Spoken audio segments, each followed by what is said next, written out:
Dalja e Taulant Ballës në një prononcim për media dje pas mbledhjes së grupit parlamentar të PS-s ndodhi krejt papritur. Sapo mbledhja përfundoi, Balla u fut në zyrën e tij në katin e dytë të selis, ku ndodhet kryesia e kuvendit dhe pak më pas u dërgua njoftimi në media se ai do dilte në një konferencë. Gjasat janë dhe bashkë me to edhe zërat që qarkullojnë se ai ka patur një bisedë telefonike me shefin e madh, përkatësisht Edi Ramën, i cili e ka urdhëruar të japë një mesazh publik. Mesazhi u kuptua menjëherë, nuk ishte thjesht për publikun, ishte alarm për deputetët e Partisë Socialiste, të cilët në një mas jo të vogël, duket se e kanë lodhur rutinën disiplinore dhe kanë mërzitur seriozisht atë lart. Për të kuptuar gjendjen që mbretëron brenda mazhorancës, mjafton të shohësh fotot që shpërndajnë vetë deputetët e PS-s, zakonisht pa ndonjë kujdes të madh, vetëm për treguar se e kanë qenë në punë. Mjafton ajo pamje për të krijuar një përshtypje të fortë. Në pothuajse asnjë prej tyre nuk gjen një çere të relaksuar apo normale në portretet e socialistëve të kuvendit, sidomos tek emrat që peshojnë në kupol. Një prej këtyre fotove është veçanërisht domethënëse.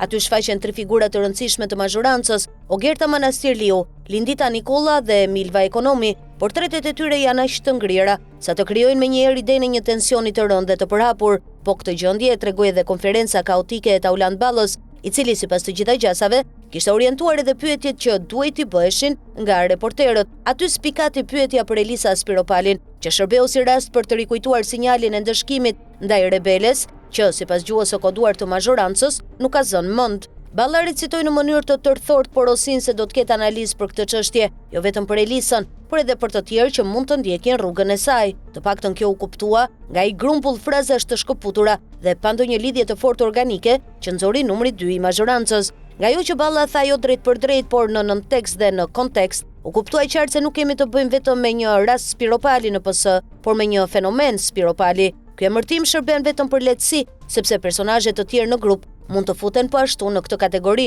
Ajo që vjet re ose që del nga zërat brenda mazhorancës është se alarmi i Edi Ramës ka një shkak të fortë, edhe pse një pjesë e kësaj situate është produkt i planit të tij kaotik. Një plan që kërkon analizë më të plotë, por për cilin mund të thuhet që tani se po i del jashtë kontrollit. Kjo ndodh sepse gjërat po lëvizin me shpejtësi. Mund të thuhet se brenda PS-s janë tronditur qendrat e saj gravitacionale, si në referencat politike, ashtu edhe në territor. Mazhoranca, si shumicë parlamentare, funksionon edhe në votimet e kuvendit për inertësi, por si trup politike, po dezintegrohet me një shpejtësi maramendse. Erozioni që shfaqet në mbledhjet e grupit parlamentar është padyshim sinjali më i fortë. Ndërkohë në territor, gjendja duket edhe më dramatike. Drejtuesja politike e Tiranës, Ogerta Manastirliu, nuk ka kontroll as mbi njësinë e saj, atë që mbulon prej kohësh, njësinë 9, Stalingradi i Tiranës, njësia 5, është krejt jashtë kontrollit. I vetmi që ka një aktivitet real me grupet e veta është Erion Braçe, i cili shihet zyrtarisht shtrembër nga Edi Rama.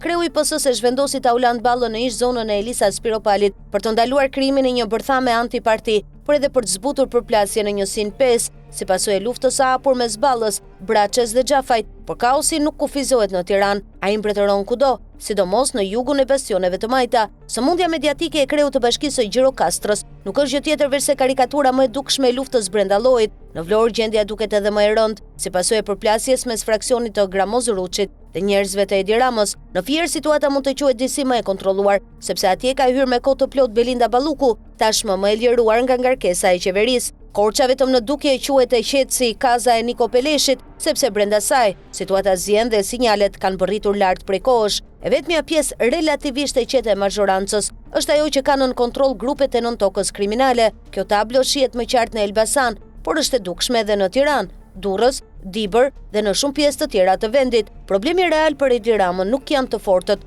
të cilët deri tani mbeten në marrëveshje me shefin e madh. Problemi i vërtet janë qendrat e vjetra gravitacionale në strukturat e PS-s, sidomos në qytetet e mëdha, duke nisur nga Tirana. Mjafton të shohësh postimet e të deleguarve dhe vjetër e fare qartë, ftoja masive dhe erozioni dramatik. Dhe kjo tregon qartë një gjë, siç thoshte dikur Lulzim Basha, lufta tani sapo ka filluar.